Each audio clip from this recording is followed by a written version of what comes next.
Greetings, everybody. درود به همه عزیزان. It's good to see you all. خوبه که همتون رو میبینم. So I wrote some lessons for training in Kenya. من یه سری درس‌ها برای کنیا نوشته بودم. And these are lessons in personal maturity. درس‌هایی هستش که برای بلوغ شخصیه. So I want to talk with you this afternoon about productive disagreements. میخوام امروز درباره اختلاف‌هایی که میتونه مثمر ثمر باشه صحبت کنم. So as soon as I use that term, productive disagreements, you realize that there are unproductive disagreements. وقتی که درباره اختلاف‌های مثمر ثمر صحبت می‌کنیم میتونیم متوجه بشیم که یه سری اختلاف‌ها هم هستن که هیچ ثمره مثبتی نداره. Sometimes when we have a disagreement with somebody, we think that they are the problem. ما وقتی با یک کسی اختلاف نظر داریم فکر می‌کنیم همه مشکل مال طرف مقابله. But I want to say today that in order to have productive agreements, you need big maturity. اگه می‌خوایم اختلاف نظر مثمر ثمر داشته باشیم نیاز به بلوغ شخصیتی داریم. So if we're going to have productive disagreements, we have to pursue, we have to run after understanding. ما باید به دنبال این باشیم که درست درک کنیم و همدیگر رو بفهمیم. So when 2 or 3 people are talking and nobody is listening, that's unproductive. اگه 2 یا 3 نفر دارن صحبت میکنن ولی هیچ کدومشون به هم گوش نمیدن، این یه اختلاف مخرب هستش و چیزی رو تولید نمیکنه. So some people just make speeches at each other. بعضی مردم فقط میخوان یه سری موعظه رو یا یه نکته رو به افراد دیگه بگن. همین. So I'm working with a married couple right now. من دارم الان با یه زوج ازدواج کرده صحبت میکنم. They make speeches at each other. هر دوتاشون برای هم موعظه میکنن. But it's unproductive. ولی این حرفا به هیچ دردی نمیخوره. When there isn't mutual respect and acceptance of each other, it's unproductive. وقتی که ما احترام متقابل نمیذاریم و همچنین درک متقابل نداریم، هر اختلافی مخرب هستش. When people have decided that there is no hope, talking is unproductive. وقتی فکر میکنیم که هیچ امیدی وجود نداره، صحبت کردن نمیتونه به جایی برسه. When you don't have a good understanding of the other person, it's hard to have a productive discussion.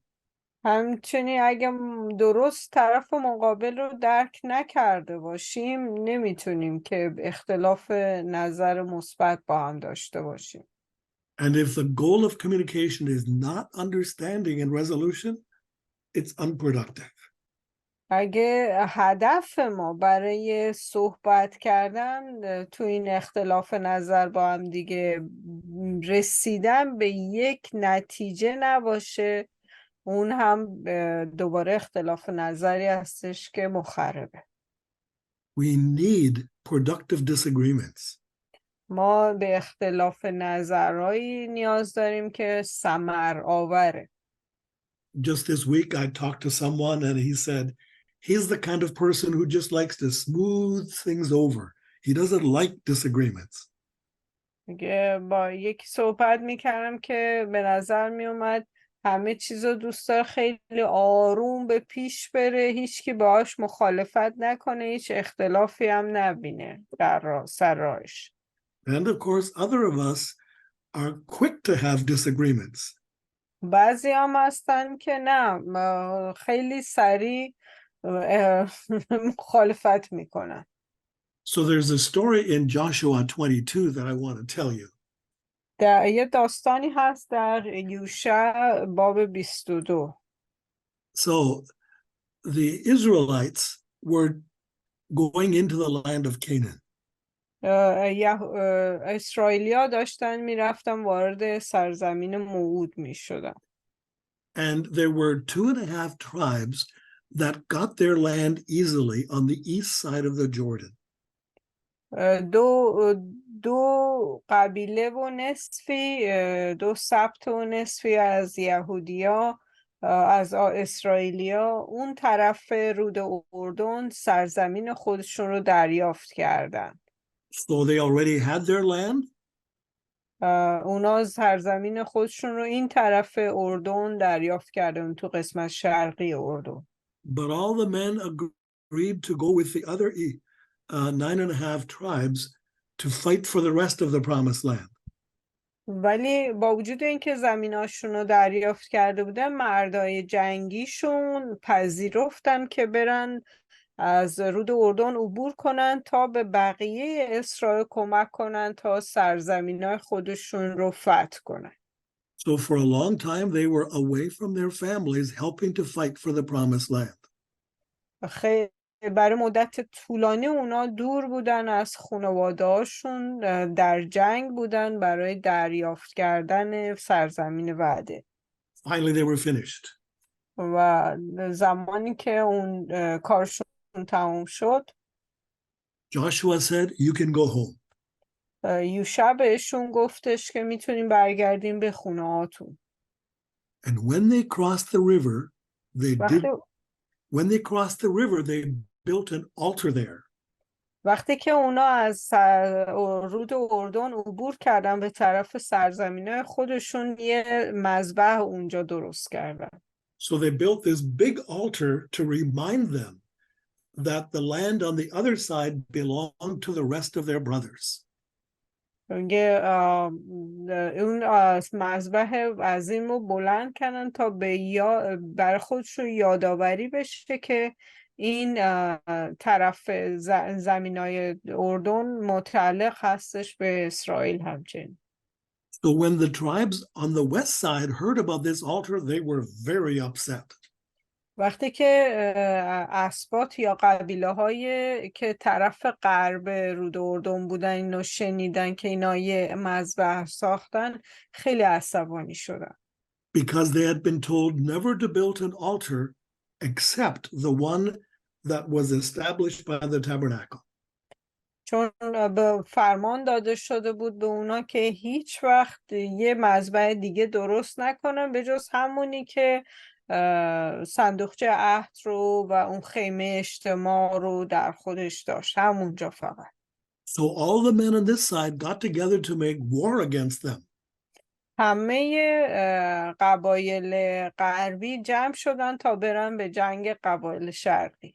But first they sent a few messengers.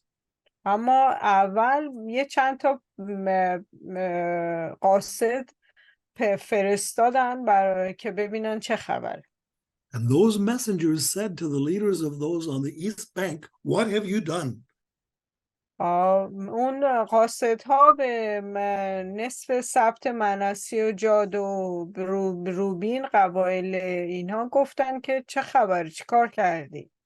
You know that we are forbidden to build an altar except for by the tabernacle. ما مجاز نیستیم که یه مذبح دیگه ساخته باشیم به جز همونی که تو خیمه اجتماع هست و صندوقچه عهد درشه. You're going to bring God's judgment on all of us. شما دارین داوری خدا رو بر همه ما وارد میکنید. So they were prepared to go to war against the 2.5 tribes. اونا آماده بودن تا 10 سبت و نصفی آماده بودن که برن به جنگ اون دو قبیله و نصفی. But the 2.5 tribes said, no, we did not build this altar for that purpose. ولی اون دو قبیله و نصفی اون طرف رود اردن گفتن نه، ما این مذبح رو برای این نساختیم که روش قربانی We are not offering sacrifices on it. ما روی اون قربانی تقدیم نمی کنیم. It was only to remind us of the good land that God has given to all of us. فقط برای یادگاری این بوده که این سرزمین رو خدا به همه ما بخشیده. they had a productive disagreement. اونا با هم یه اختلاف نظر مثمر ثمر داشته. At the last minute, they discovered it was all a misunderstanding. متوجه شدن که همدیگر رو درست درک نکردن. And the civil war was stopped. و جنگ داخلی همونجا تمام شد. So the proverb says that iron sharpens iron, so one man sharpens another. امثال باب 27 آیه 17 میگه که همونطور که فلز رو تیز میکنه، روی مرد هم روی دوستش رو تیز میکنه. Paul says that you need to have differences among you, actually. در اول قرنتیان 11-19 پولس به گفتش که شکی نیست که در بین شما اختلاف نظرها باشه که در میان شما اونهایی که خدا برگزیده آشکار بشن. And in Acts 15, we have this wonderful example of a big problem being resolved. در باب 15 کتاب اعمال رسولان میبینیم که یک بحث خیلی شدیدی بالا میگیره ولی رسولان اون رو درست حل میکنن. But pursuing productive disagreements is not easy. ولی دنبال کردن این اختلاف نظری که مثمر ثمر باشه و به جای ختم بشه کار آسونی نیست. Because Jeremiah says that the human heart is deceitful. ارمیا باب 17 آیه 19 میگه که دل انسان هم خیلی فریبنده است و بیماره. And the Psalm says that the mind and heart of a man are cunning. و مزمور 64:6 میگه که تفکر دل انسان همش پر از تزویره. And Paul said, who knows the thoughts of a man except the man's spirit within him? و اول قرنتیان 2:11 پولس میگه که چه کسی میتونه افکار خود انسان رو درک کنه به جز خود انسان که از ما خبر داره. So I don't know any of you perfectly. من شما رو نمیشناسم به طور کامل. And you don't know anybody else perfectly. و شما هم کسی رو به طور کامل نمیشناسید. Here it says in John, do not judge according to appearance, but according to righteous judgment. در یوحنا باب 17 آیه 24 میگه که به حسب ظاهر داوری نکنیم بلکه به راستی داوری کنیم. And the proverbs say that a person who answers without listening is foolish. و امثال 18-13 میگه کسی که سخنی رو بدون شنیدن پاسخ بده امید بر احمق بهتر از امید بر او. So productive disagreements are important. این اختلاف نظرهای مثمر ثمر مهم هستن. But they are not easy. ولی آسون نیست که به دست بیاد. That it's important to learn how to understand other people if you're going to have productive disagreements. مهم هستش که ما بفهمیم که چگونه باید دیگران رو در این راه درک کنیم. So let me say something here. یه چیزی میخوام بگم براتون. When you're going to if you're going to have a productive disagreement, slow down.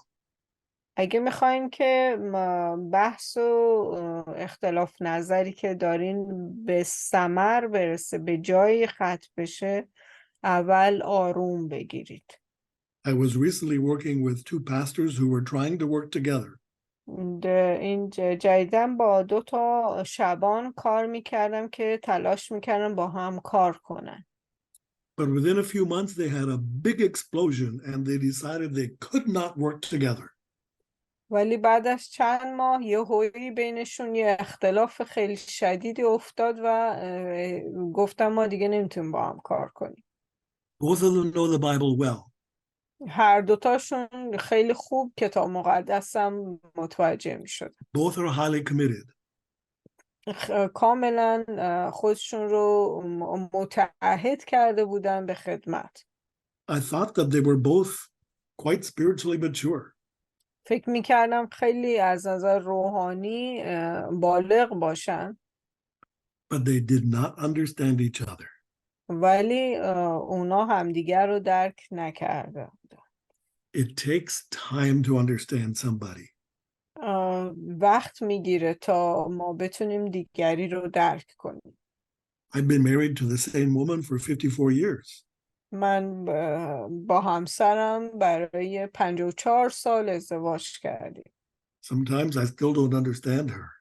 بعضی وقتا هنوز من اون رو درک نمی کنم. There is nobody that I know better in the whole world. هیچ کس تو دنیا از او به من نزدیکتر نیست. But sometimes she still is a mystery to me. ولی هنوز برای من مثل یه راز میمونه. And I have to slow down. و بعد من باید آروم بگیرم. And I don't really want to slow down. ولی تو اون موقع من نمیخوام که آروم بگیرم. The purposes of a man's heart are deep waters, but a man of understanding draws them out. میگه در امثال 25 نوشته که فکر دل انسان مثل یک چاه عمیق هستش، اما مردی که زیرک اون رو آب رو بیرون میکشه. When you look into deep waters, you can't see the bottom. وقتی که به آبهای عمیق نگاه کنیم ما نمیبینیم تهش رو. When I look at your faces, I can't see the bottom. من به چهره شما نگاه میکنم و نمیدونم اون ته دل شما چه خبره. In order to have a productive disagreement, we have to find out what is below the deep waters. ما برای اینکه یک اختلاف نظر مثبت مثمر ثمر داشته باشیم باید اول ببینیم که زیر اون سطح آب چه خبره. In Acts 28, the Romans come to meet Paul and they say, we want to know what your views are, for we have heard everybody talking against you. در اعمال رسولان باب 28 آیه 22 میگه که رومی ها اومدن گفتن که همه درباره این فرقه چیزای بد میگن، ما میخوام ببینیم شما به چی اعتقاد دارین. Now, I want to warn you, میخوام بهتون اخطار بدم، don't fool yourself. خودتون رو گول نزنید. Don't think I have special insight. I know what other people are thinking. فکر کنین که من یه درک خاصی دارم، میفهمم که دیگران دارن چی فکر میکنن. Guessing what other people are thinking is extremely dangerous. وقتی که حدس میزنی که دیگران دارن چی فکر میکنن خیلی خطرناکه. Thinking that you can read another person's mind. اگه فکر میکنی که میتونی فکر دیگری رو بخونی. When I hear the words, I know what you think. خیلی وقتا میشه من میدونم تو داری چی فکر میکنی. Big trouble is coming. مشکلات خیلی بزرگی داره از راه میرسه اگه اینطوری فکر میکنی. None of us like it when somebody else claims that they know what I am thinking. هیچ که دوست نداره این رو بشنوه که دیگری بهش بگه که من میدونم تو داری به چی فکر So I میکنی. say, slow down. پس آروم بگیری. If you want to understand somebody else, اگه میخوایم دیگری رو درک کنیم you have to ask them. از اونا باید بپرسیم And you have to listen.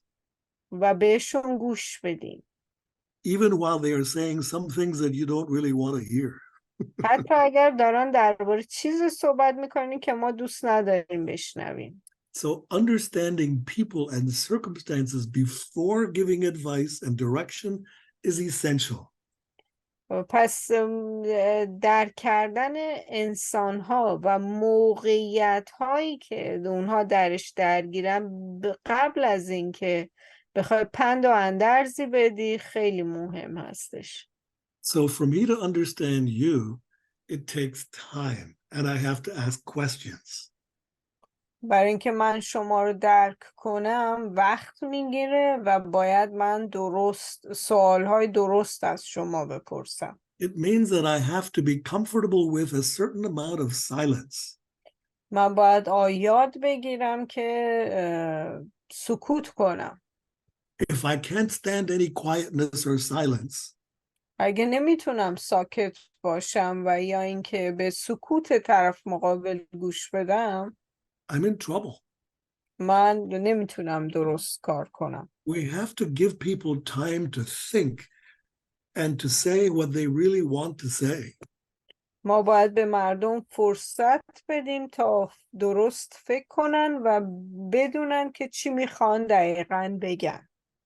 We have to communicate interest in them, not just wanting them to understand me.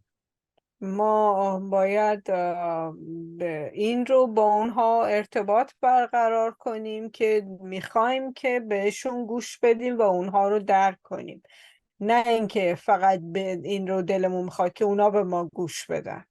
It requires a kind of healthy curiosity about the other person. Sorry, can you repeat that? Yeah, it requires a healthy curiosity about the other person. این لازمه که ما یه کنجکاوی سالم داشته باشیم نسبت به طرف مقابل. We often want to ask why questions. Why did you do that? ما معمولا دوست داریم بپرسیم که چرا تو این کار کردی؟ چرا اینو گفتی؟ But Jesus more often asked what questions. ولی معمولا مسیح پرسشاش درباره این بود که چه اتفاقی؟ What do you want? چی میخوای؟ Not why do you want it? ولی نمیپرسه چرا اینو میخوای؟ The minute we are asking why, we are about to start an argument. وقتی که ما پرسش میکنیم که چرا، اون جرقه میزنه برای اختلاف نظر. So here is a long list of things that you can ask. این چیزاییه که لیست بلند بالاییه که شما میتونین بپرسین از افراد. You can ask questions, some questions about a person's health. میتونین درباره سلامتی اون فرد صحبت کنین، بپرسین. Sometimes when people are in bad health, they don't behave well.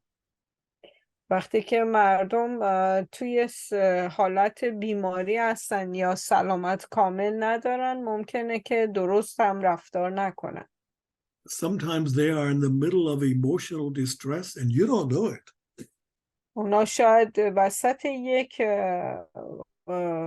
طوفان احساسی باشن و ما ازش خبر نداریم.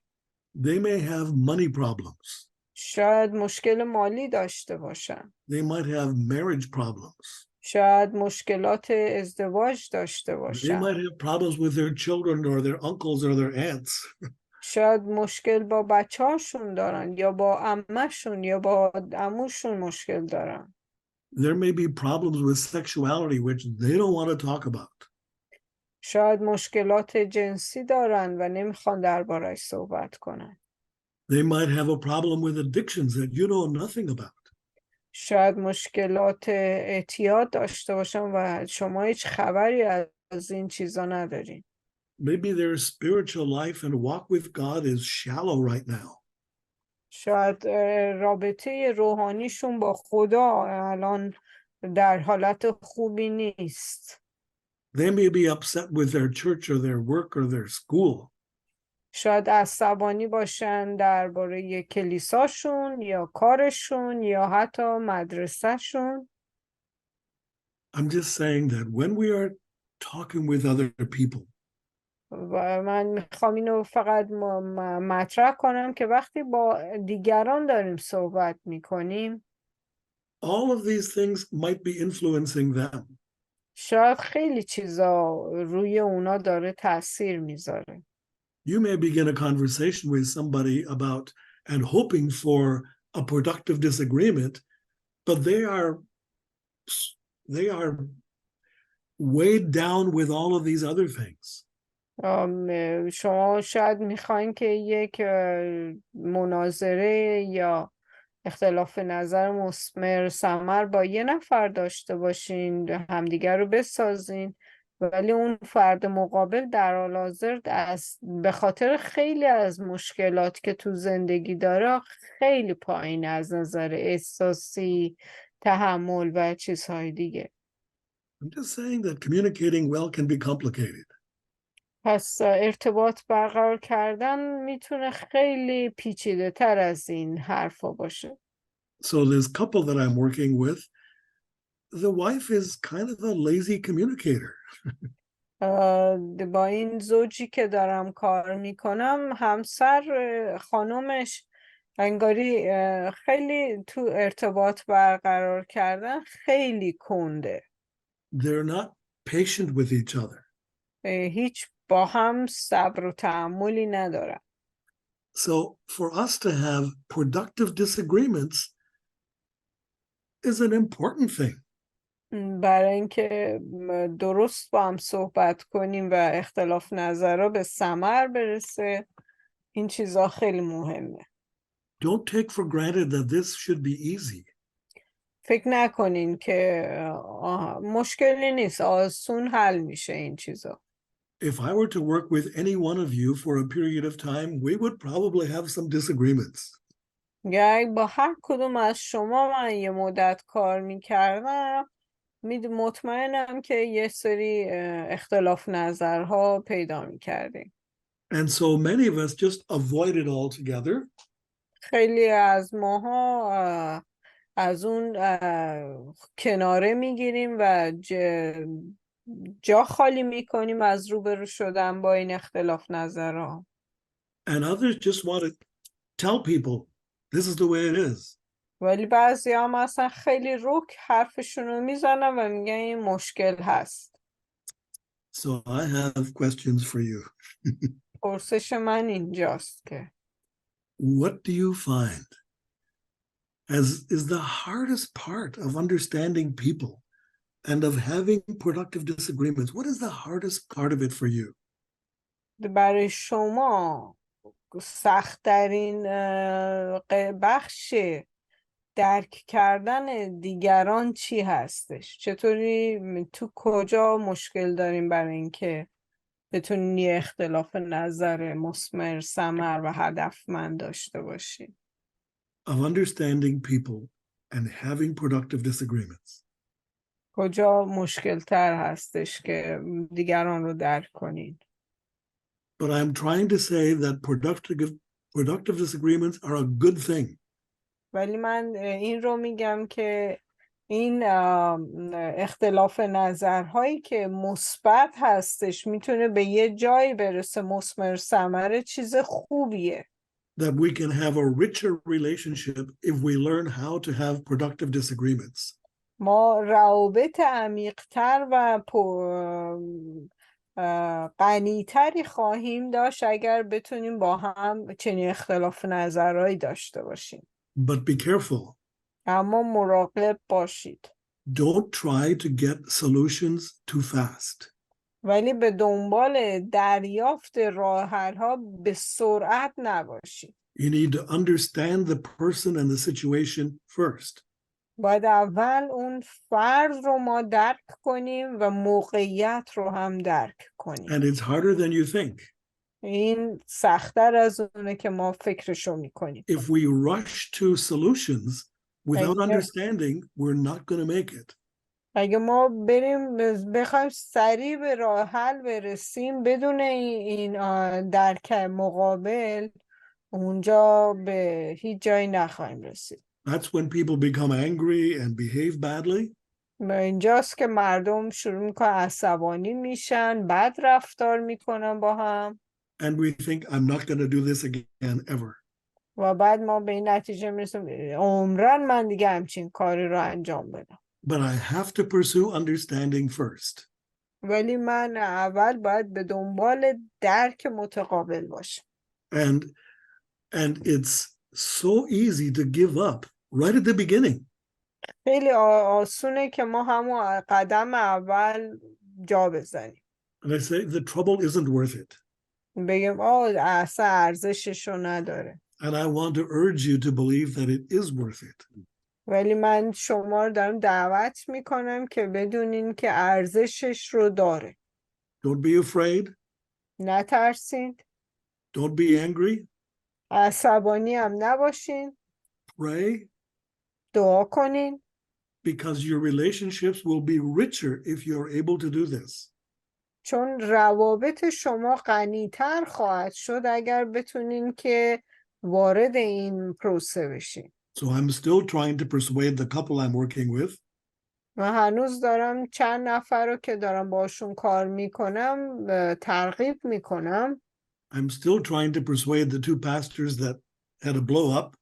من هنوز دارم بین اون دوتا شبانی که بینشون به هم خورده براتون گفتم دارم تلاش میکنم به هم بچسبونمشون. So I can't fool myself to think that you are going to believe what I'm saying easily. من نمیتونم به خودم اینطوری گول بزنم که چیزی رو که دارم به شما درس میدم خیلی چیز آسونیه به دست میاد. Because I know how difficult it is. من میدونم که چقدر دشواره این کار. I know how risky it feels. و چقدر هم ریسک درش هست. But I also know how rich the results can be. ولی میدونم که نتیجهش خیلی غنی و پرثمره. And that's what I wish for you. و من این رو برای شما آرزومندم.